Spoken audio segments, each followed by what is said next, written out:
Salatu wassalamu ala rasulillah Sayyidina wa nabina Muhammad ibn Abdullah wa alihi wa sahbihi wa man walah wa la hawla wa la quwata illa billah, amma ba'du.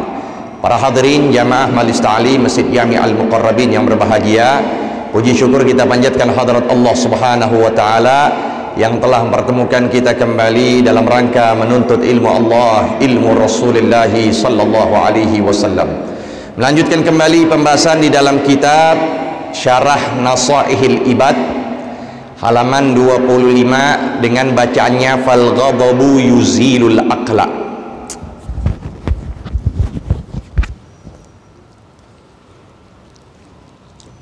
Langsung saja diterangkan. Bismillahirrahmanirrahim. Qala al-musannif rahimahullah wa nafa'ana bihi wa bi 'ulumihi fid dharain amin radhiyallahu ta'ala anhu. Qala alaihi salam, bersabda Nabi sallallahu alaihi wasallam, arba'atu jawahira fi jismi bani adama yuziluha arba'atu asya. Ada 4 perhiasan atau 4 yang sangat berharga. Jauhar artinya intan, ya. Itu 4 intan tersebut, 4 yang berharga itu ada di jasadnya manusia. Yuziluha arba'atu asya, yang mana 4 itu menghilangkan padanya 4 sifat yang tercela. Amal jawahir, adapun dari 4 intan tersebut, 4 permata tersebut adalah al-aqlu, akal, waddin, agama, wal haya, sifat malu, wal amalus soleh, dan amal jadi 4 nih. Nah, ya, maka disebutkan fal ghadabu. Nah, 4 sifat tercela ini bisa menghilangkan 4 permata yang ada pada jiwa manusia. Yang pertama adalah ghadab, marah, temperamen, ya, dia dikit-dikit marah, itu dia. Sehingga marah inilah kalau sudah tanpa selain Allah marahnya, ini semata-mata adalah min nazghi syaitan. Al-ghadab fi ghairillah min nazghi syaitan. Marah kalau bukan karena Allah, bukan dilandaskan karena Allah, ini semata-mata adalah bisikan, ya, seruan dari syaitan. Makanya kalau orang marah sifat dunia, dia lagi kemasukan. Caranya gimana untuk meredakan amarah tersebut yang kita dengar dia sedang marah misalnya? Enggak, kitanya yang dengar dia lagi marah, kita apain dia? Adzanin. Diadzanin. Deketin udah. Deketin telinganya lagi marah-marah. Allahu akbar, Allahu akbar. Ya, lagi marah. Allahu akbar, Allah. Digaplok kah kita? Allahu akbar, Allahu akbar. Deketin. Karena di antara anjuran azan bukan sekedar hanya memanggil orang untuk datangnya waktu bukan itu. Azan banyak manfaatnya. Ketika anak baru lahir, ketika lagi ada jago merah kebakaran, adzanin, diadzanin. Ketika pula lagi apa? Itu dia tadi, lagi amarah, yang mana marahnya bukan karena Allah, tapi kalau karena Allah, yang kayak sekarang ini di Swedia itu, Quran dibakar, emang negara ateis. Iya, pantas untuk kita marah. Agama kita diinjak-injak, kita diem, ya. Bukan itu orang beriman. Al-mu'min sari'ul ghadab, sari'ur ridha. Orang yang beriman cepat marahnya kalau berkaitan dengan agama, juga cepat ridhonya, enggak sampai di hati. Nah, inilah kalau sudah marah, maka akal kita akan tertutup. Dan itu memang juga ditetapkan dalam ilmu kedokteran begitu. Kalau sudah marah saja, udah Nggak bisa nih akal berpikir untuk melakukan hal yang terbaik, nggak bisa. Makanya dalam masalah fikih ada masalah tuh, tolak ghadban. Dia tolak istrinya dalam keadaan marah, itu yaqa, terjadi atau tidak? Dalam muktamadnya mazhab Syafi'i menyatakan yaqa, terjadi. Sekiranya apa terjadi? Dia tidak terjadi. Marah ghadban, marah yang amarah, itu tidak terjadi tolak. Tapi ingat, di sini pengertiannya ketika marah dia sudah tidak sadar. Dia yang ucapin dia nggak sadar karena marahnya itu. Tapi kalau dia marah, tapi dia ya aneh udah tolak istri anda, ente sadar berarti marah ente terjadi.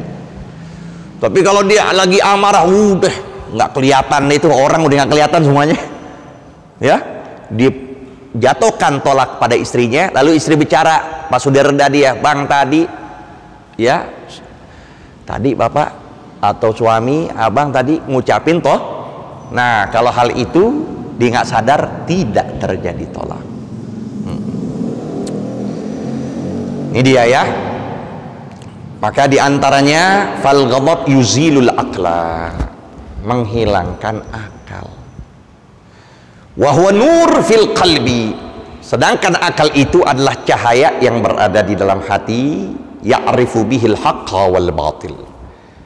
Bisa mengetahui orang tersebut dengan akal mana yang hak, mana yang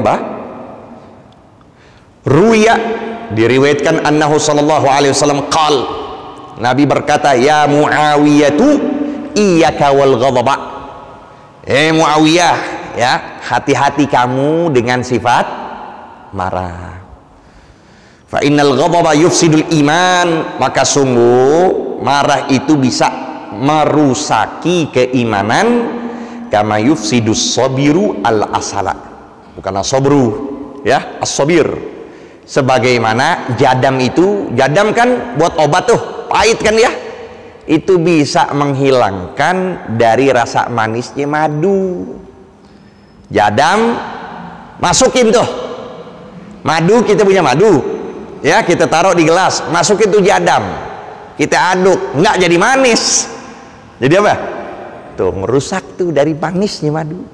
Begitu pula marah kita itu, Nabi nyatakan kalau kita sudah marah, udah akal kita bakal tertutup. Jadi yang baik-baik udah nggak ada lagi, ya. Maka Nabi nyatakan sampai ngomong ini, laisa syadidu bisur'ah, bukan orang yang, ya, pemberani, orang yang bisa jatuhin lawannya, bukan orang yang tangkas bisa jatuhkan lawannya ketika perang, ketika berantem, bukan itu. Innamas syadidu manil ladzi yamlik nafsahu innal ghadab. Orang yang dikatakan, ya, dia hebat, ya, dia perkasa, yaitu memiliki jiwanya ketika dia bisa tahan, dia tahan amarahnya. Itulah dikatakan yang namanya orang yang syadid, orang yang pemberani, yang bisa jatuhin lawan. Rawahul Baihaqi wal hasadu. Nah ini dia, ini yang pertama sifat amarah bisa menghilangkan akal seorang. Yang kedua al hasad, dengki. Kalau orang sudah punya sifat dengki, susah untuk memadamkan penyakit itu. Sehingga ulama menyatakan kullul adawati turja imatatuha, setiap permusuhan bisa diharapkan padamnya. Setiap apapun permusuhan bisa dipadamkan amarahnya. Illal adawata man adaka min hasadi, melainkan permusuhan yang memusuhi kamu dengan sebab hasad. Kalau sudah timbulnya musuh kita dengan sebab hasad, udah susah. Kenapa? Karena hasad itu tamanni zawalin ni'am, mengharapkan gimana nikmat yang Allah berikan kepada seorang itu bisa tercabut. Itu namanya hasad. Terus kita boleh gak hasad? Nabi menyatakan la hasada illa fitnatin, Tidaklah kamu memiliki sifat hasad melainkan dalam dua keadaan. Rajulun atallahu malan, ya, fasallatahu ala halakatihi fil haq, yaitu seorang yang Allah anugerahkan harta, dia berikan itu harta di jalan Allah. Kayak kemarin hari Asyura, kita girangin anak yatim, kita girangin ya orang duafa, itu dia, kita girangin mereka. Nah itu yang begitu harus hasad kita. Dia dapat rezeki tapi bukan buat dirinya aja, buat orang lain, buat tetangganya.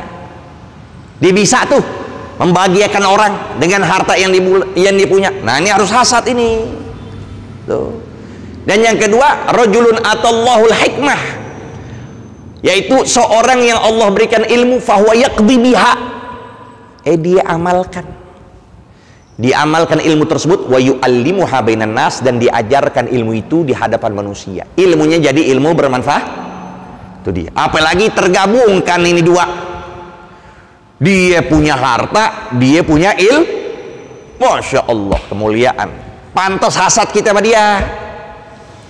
Jangan hasad sama pedagang, jangan hasad sama temen, apalagi sama adik atau kakak kita hasadin. Itu dia. Yuziluddin, hasad ini bisa menghilangkan agama kita. Artinya apa? Ya, artinya segala kebaikan bisa rontok, tidak bernilai dengan sebab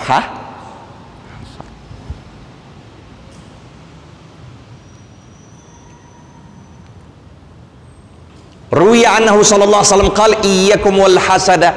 Nabi bersabda, iyyakum wal hasada, hati-hati kamu dari sifat dengki. Fa innal hasada ya'kul hasanat kama ta'kulun narul hataba. Sebagaimana sifat hasad itu bisa memakan segala kebaikan sebagaimana api memakan kayu bakar. Apa yang ada di hadapannya dimakan. Ya. Nabi menyatakan la tabaghadu wa la tahasadu wa la tadabaru. Jangan kalian saling benci, jangan saling marah-marahan, jangan kalian saling berpaling-paling. Gitu. Udah kita cukup udah, ya. Disebut ukunu ibadallah ikhwana. Jadilah kalian hamba Allah yang saling bersaudara. Bihasabi syarrin, cukup dari keburukan an yahjura akhahu fawqa thalathati ayyam. Cukup dari keburukan seorang menghijrahkan, artinya memalingkan saudaranya 3 hari. Cukup. Masalah dunia udah, kita sama saudara berantem, kita sama istri berantem sama suami, cukup 3 hari. Jangan sampai berlanjut sampai udah punya cucu masih masalah warisan kah, masalah ini kah, masalah itu yang berkaitan dengan dunia.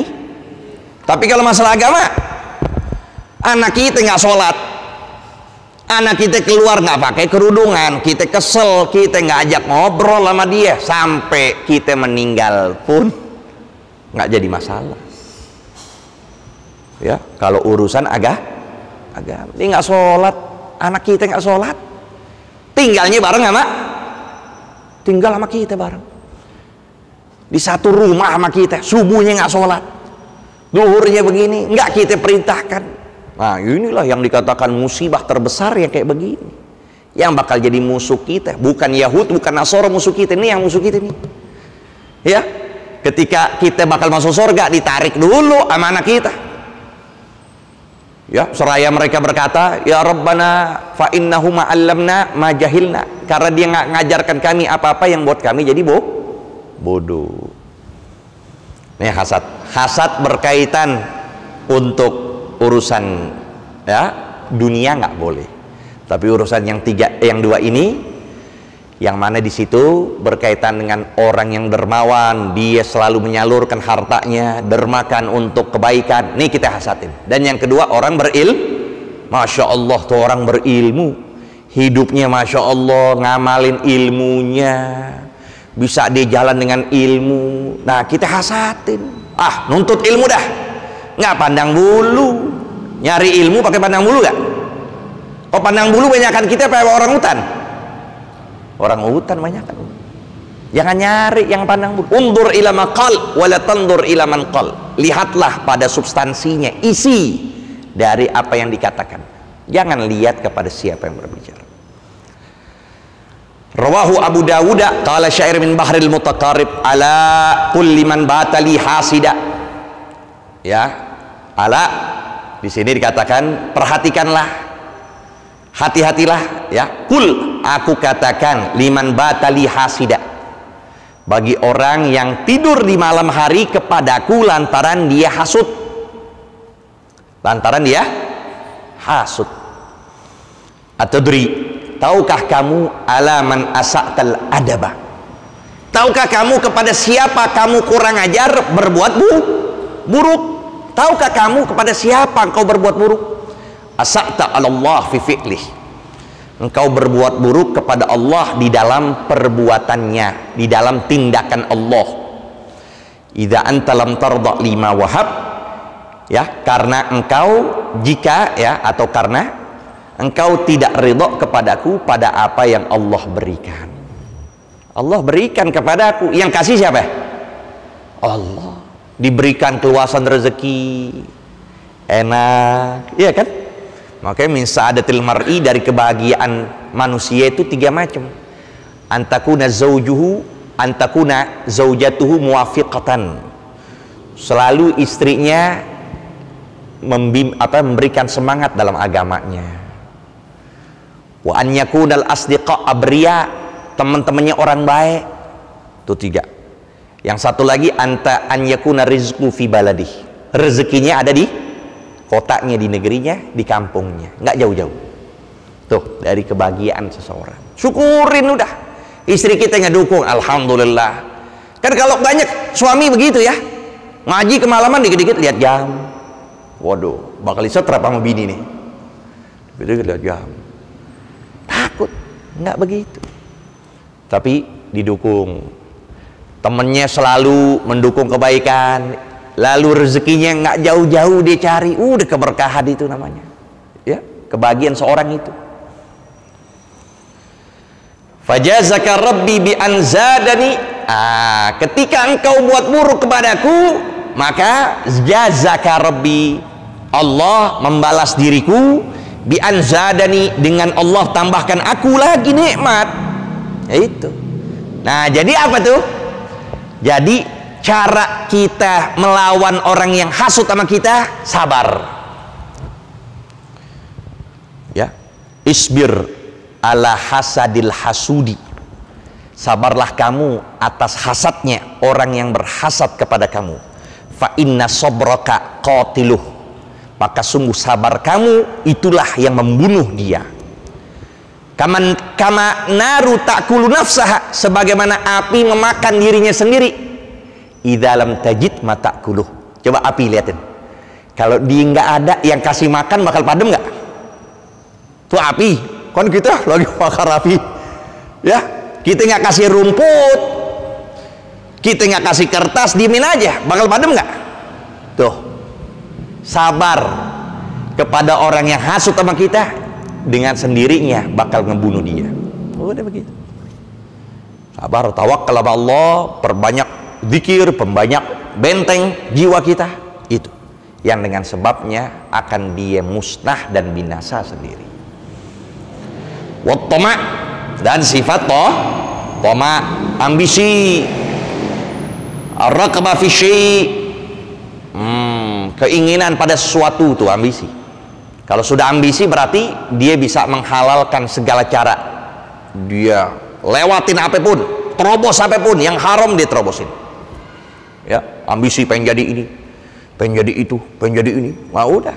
Kalau udah punya sifat ambisi, udah menghancurkan. Apa dikatakan? Yuzilul haya, akan menghilangkan rasa malu, rasa malu. Hilangkan. Al haya khairun kullu, rasa malu itu adalah kebaikan seluruhnya. Udah rasa malu kita punya, itu kebaikan semuanya udah.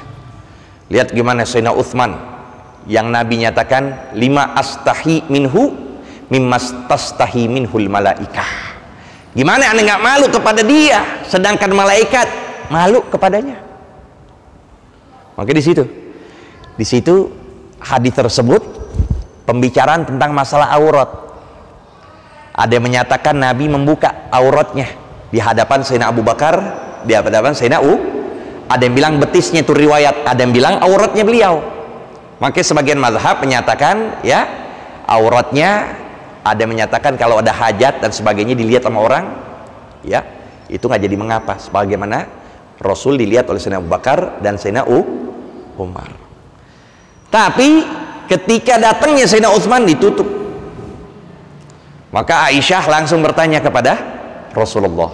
Dari situlah Rasulullah menjawab, ya, lima ma'astahi minhu mimmastastahi minhul malaikah. Gimana aku tidak malu darinya, sedangkan para malaikat malu dari Sayyidina Utsman.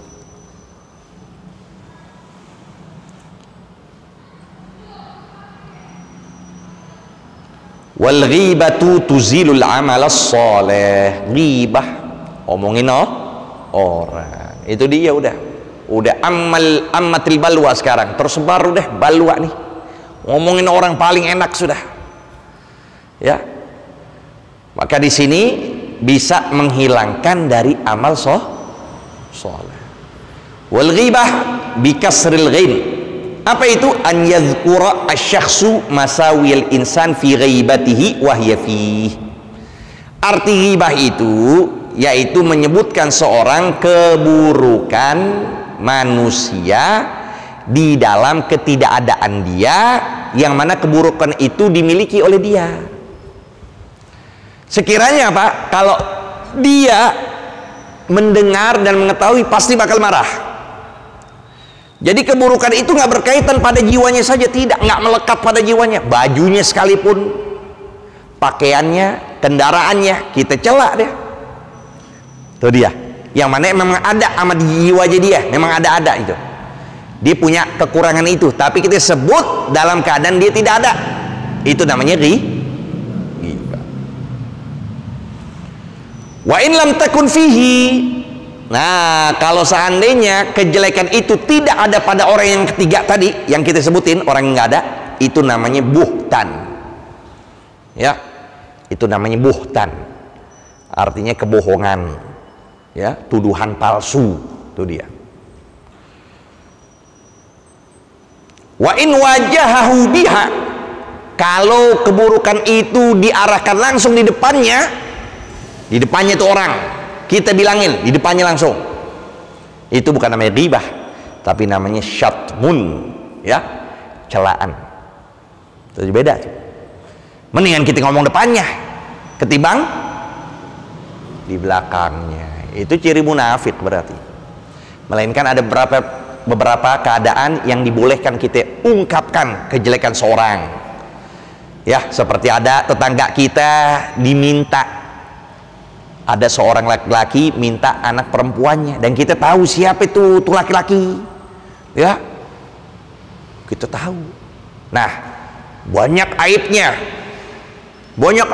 cukup kita berikan satu aja supaya dia lebih jelas, lebih bisa mengambil hukum.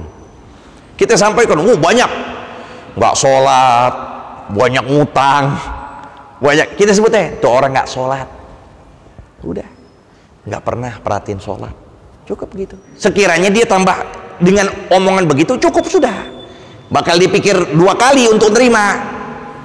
Jangan dibuka semuanya, tuh kartu dibuka semuanya, cukup satu aja. Sekiranya dijerah nih, ya, satu masalah yang sangat penting, yang kalau dia mungkin dengan dengar itu dia bisa mikir-mikir lagi untuk terima.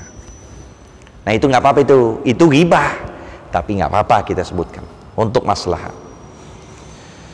Wal magalatu tasi asyarah, sampai sini wallahu a'lam. Rabbi zidna ilma warzuqna fahma. Kita baca kitab yang kedua. Ya Rasulullah, salamun alaik ya rafi'a syani wa darajim.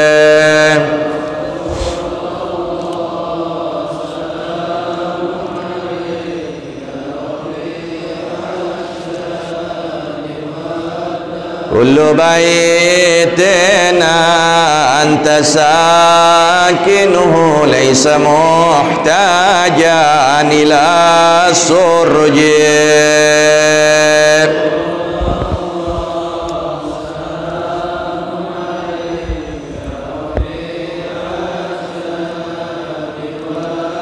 Mursalun bil haqi anta lana bikanilna ablagad darajim.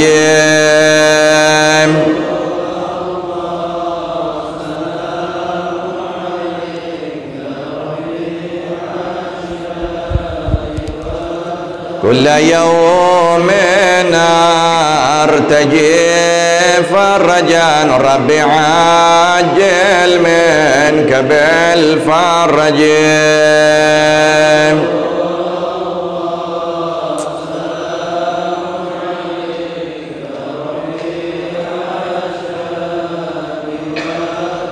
اللهم صل وسلم. Lanjutkan kembali pembahasan di dalam kitab Babul Minan, langsung diterangkan halaman 4 dengan bacanya adapun jikalau dapat hadas besar. Bismillahirrahmanirrahim. Qala al-musannif rahimahullah wa nafa'ana bi wa bi 'ulumihi fid dharain amin radhiyallahu ta'ala anhu. Adapun jikalau dapat hadas besar. Nah, masuk pembicaraan tentang masalah mandi. Ini dia. Karena tidak ada yang mengangkat hadas besar melainkan mandi atau dengan cara tayamum juga, karena dia istibahah, ya, menuntut untuk dibolehkan. Jadi tayamum bisa dengan niat mengangkat hadas tapi gimana? Tetap dengan dua anggota tubuh, muka dan pas niatnya istibaha li raf'il hadatsil akbar gitu. Bukannya kita lihat tanah terus gimana itu? Kita lihat tanah guling-guling, ya. Tetap muka dan tangan. Beda sama wudu, beda sama mandi. Kalau dengan air, kalau air ketika mandi harus kita basuhin seluruhnya. Nanti kita akan bahas, ya. Maka disebut adapun jikalau dapat hadas besar daripada jima atau keluar mani, maka wajib mandi sekalian badan. Maka mandi ini ada kala hukumnya wajib. Tuh tadi ketika dapatkan 6 keadaan, 3 khusus buat perempuan, 3 lagi mustarakah laki-laki dan perempuan. 3 buat perempuan haid, nifas, wiladah. Tuh, haid, ketika dia haid wajib mandi. Lalu ketika dia lahir anak wajib mandi. Dan ketiga ketika nifas. Yang 3, nah ini 3 ini ikut serta laki dan perempuan. Tuh, pertama jima, ya, berhubungan intim. Yang kedua keluar mani, dan yang ketiga ketika apa? Meninggal. Meninggal dimandiin nggak? Mandiin. Nah itu dia. Makanya kita dengan sebab yang terjadi saat ini nggak tahu gimana caranya tuh mandinya tuh, ya. Dalam masalah COVID itu ditangani di rumah sakit, dimandiin nggak tuh Ji? Dibungkusin. Setelah dibungkusin, ditayamumin nggak tuh? Kalau ditayamumin harus juga kena bagian mukanya, sekalipun liminating nih gitu ya, sekalipun ditutup dibungkus, dikenain dulu. Yang kita takutnya begitu. Jangan asal-asal sholat, sekalipun sholatnya modal-model yang kita lihat, sholat pakai ruku, Ada sholat pakai rukuk kan? Nggak kita pikirin, nggak jadi masalah untuk sholat jenazah. Karena sholat jenazah hadir sekalipun udah dikuburin kita sholatin sah. Kita mau sholatin nih, nggak disolatin di masjid, langsung di pemakamannya udah dikuburin, kita sholat jenazah sah, nggak jadi masalah. Tapi yang jadi permasalahan ini yang mandinya gimana? Mandi nggak mungkin, tayamum jadi tanda tanya gimana tayamumnya. Apa disemprot? Masa disemprot? Cukup dengan itu, dengan semprot jadikan mandi? Nah itu yang jadi masalah ya. Jadi 6 perkara ini wajib, kalau sudah didapatkan maka wajib mandi, hukumnya jadi ada kala sunnah, mandi Jumat ya, mandi Jumat, mandi lagi apa ya, Idin. Nah sekarang kalau kita punya misalnya 2 keadaan, ada kita dapat 2 hadas, seperti orang hubungan intim, memasukkan kemaluannya dan keluar mani, itu kan beda itu. Cukup tidak dengan satu niat? Cukup dengan satu nih. Tapi kalau di situ ada niat sunnah, nah hubungan kita malam Jumat, berarti ada hari Jumat sunnah kan? Apakah cukup? Tidak cukup. Maka harus dengan 2 niat. Niat pertama untuk mengangkat hadas besar, niat yang kedua untuk sunnah mandi itu dia ya. Jadi hadas besar itu daripada jima. Nah ini dengan sebab jima sekalipun tidak dia dikatakan keluar maninya dan sebagainya, tetap dengan masuknya dia ke farj. Arti farj itu suatu yang ya dalam, apakah kubul atau dubur, tetap wajib mandi. Apakah naudzubillah manusia atau tetap wajib mandi. Karena di situ sudah hukumnya diwajibkan mandi. Atau keluar mani. Nah ini dia keluar mani. Keluar mani siapa? Mani itu orang. Tuh, ini perhati ini ya, ini ilmu soalnya nih. Iya pakai malu-malu juga. Mani itu orang sendiri. Lalu gimana ada apa mani bukan orang, bukan punya kita? Yaitu bisa digambarkan seorang istri ketika digauli oleh suaminya dalam keadaan dia misalnya tidur tidur ya nggak sadar diri, tidur minum obat bisa 2 hari dia tidur nggak sadar diri, atau dia lagi benci sama suaminya, digaulin oleh si suami dan dia nggak mengeluarkan maninya. Tuh, lalu apa yang terjadi? Nah karena hubungan itu wajib mandi gak dia? Mandi. Terus ketika lagi mandi udah rapi semuanya, tiba-tiba keluar dari kemaluannya mani. Mani siapa? Mani suaminya ya, mani suami. Ini kayak nggak paham kayaknya dah. Mani suaminya yang keluar, dia kan dia sendiri yang ngeluarin, keluar maninya itu setelah dia mandi keluar. Nah gimana hukumnya itu? Tidak wajib mandi ya, tidak wajib. Tapi apa? Kalau dia udah wudhu berarti batal karena keluar sesuatu dari kubul dan dubur. Itu dia 2 perkara ya, wajib mandi sekalian badan. Sampai sini dulu, wallahu alam. Rabbi zidna ilma warzuqna fahma. Ada pertanyaan?